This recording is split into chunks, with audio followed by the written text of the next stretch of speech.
պետությունը շատ մեծ ահռելի ներդրումներ է անում, ես կասեի բոլոր Հայաստանի Հանրապետության բոլոր մարզերի հետ որ համեմատեք, ամենամեծ ներդրումը կատարվում է Մեղրիում, Մեղրի համայնքում, քանի որ ունենք հյուսիս-հարավ ճանապարհ, ունենք Մաքսատան բոլորովին նոր կառուցվող Մաքսատուն, ունենք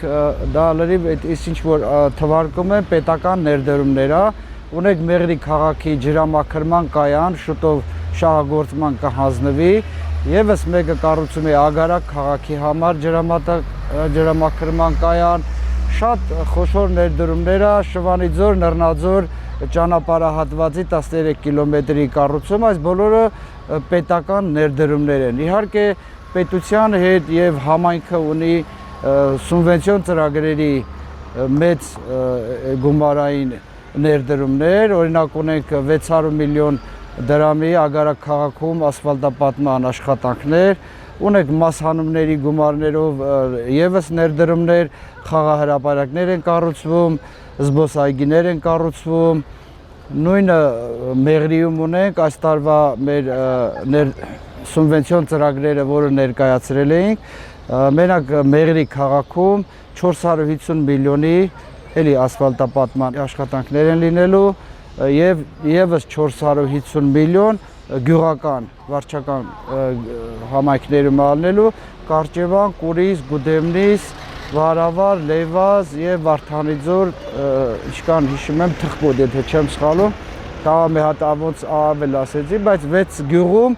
ներդրում ալինելու, որի գումարը կազմելու է 450 միլիոն։ Ճանապարհների մասով։ Ճանապարհների, այո, իհարկե, ճանապարհների ասֆալտապատում, որ 30 տարուց ավել է ոչ միտեղ 1 մետրի չափ ասֆալտապատում չի եղել։ Պետք է ճանապարհը բացվի, աշխատի, ինչ որ պետք է բերեն, եթե Ռուսաստանն է որ այն կողմից բան արա, մեր վիճակը կարող ավելի վատ։ Հիմա ասում եմ փոքր երեխան որ չի լացում, չես իմանում սոված է, ծարավ է, հիվանդ է, նույնն էլ է հայկական բանը, եթե կոնտանիքն չես կարողանում 2 հոգի, 3 հոգի իրար հասկանա, այս մեր երկիրը քանի թշնամի ունի, չեք կարա իմանալ։ Այս բանից գաղափար չունեմ, ինձ համար ինչ նաուր, չեմ մամազ։ Քանի որ ինչպես գիտենք, մերձավոր արևելքում Իրանը ԱՄՆ-ի հետ ասենց վեճի մեջ է, հարցա ծագում ստեղ արդյոք Իրանին դուր կգա, որ ամերիկյան ընկերություն իր հարևանությամբ լինի, թույլ կտա թե ոչ, ճանապարհների ապաշրջափակումից հետո այստեղ բոլորը, չգիտեմ, շատ լավ են ապրելու, ամեն ինչ շատ լավ է լինելու, բայց այդ ուղղակի դեռ խոսքեր են, ապագայում կտեսնենք, էլի այդ իրականությունն է թե միֆ։ Թրիփը իհարկե նախ մեկ ունենալու եք մեծ Մաքսատուն, հա, ինչի համար այդ Մաքսատունը կառուցում 1800-ից 2000 ավտոմեքենա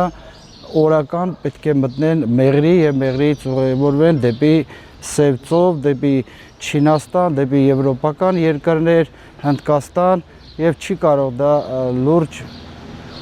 բյուջեի վրա ազդեցություն չունենա, այսինքն եթե պետության բյուջեն գումար մտնում եք, հենց այս սուբվենցիաները կատարում եք պետության բյուջեի ինչ որ մի մասը պետության բյուջեի հաշվին անելու եւ իհարկե չի կարա այդ գումարները մտի եւ մեր մոտ այդ գումարից ոնց որ ասում Մեղրեցին բաժին չունենա,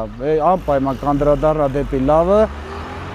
մեկ լավ ենք տեսնում թրիփի ճանապարհը, ժողովուրդն էլ լավ տեսնում, մեկ կունենանք արդեն տարբեր ճանապարհներ, առևտուրը կզարգանա։ Շատ լավ ծրագրեր է, թե հյուսիս-հարավը, թե թրիփ նախագիծը, քանի որ երկար տարիներ Մեղրին ոնց որ շրջափակման մեջ ա եղել, շատ դժվար ա եղել Մեղրուց ամեն խնդրի համար մարդիկ հասել են մայրաքաղաք, ինչպես գիտեք 6-7 ժամվա շատ դժվար ճանապարհ է, իսկ հիմա հյուսիս-հարավի շնորհիվ մոտավոր 3-4 ժամում կհասնենք, ճիշտ է դեռ տարիների աշխատանք կա, որպես լիովին կառուցվի, ուղղակի այստեղ հարց է միակողմանի է բացվելու այդ ճանապարհը, թե Նախիջևանով էլ մեծ ճանապարհ կտրամադրվի։ Ինչպես նախկինում էր սովետական միության ժամանակ, մեր ծնողները Նախիջևանով գնացել են Երևան 2 ժամվա ճանապարհ ա եղել, հիմա էլ եթե գնացքի ճանապարհ բացվի, մենք նույնիսկ այդ գնացքով կարող ենք, չգիտեմ, հասնել Բաթումի կամ Մոսկվայի ժամանակին ոնց որ ինչպես եւ եղել է։ Եվս մեկ անգամ կրկնեմ, որ մեր բնակիչները համոզված են, որ այդ ճանապարհը Իշահ Մեղրի, Իշահ Հայաստանին ալնելու։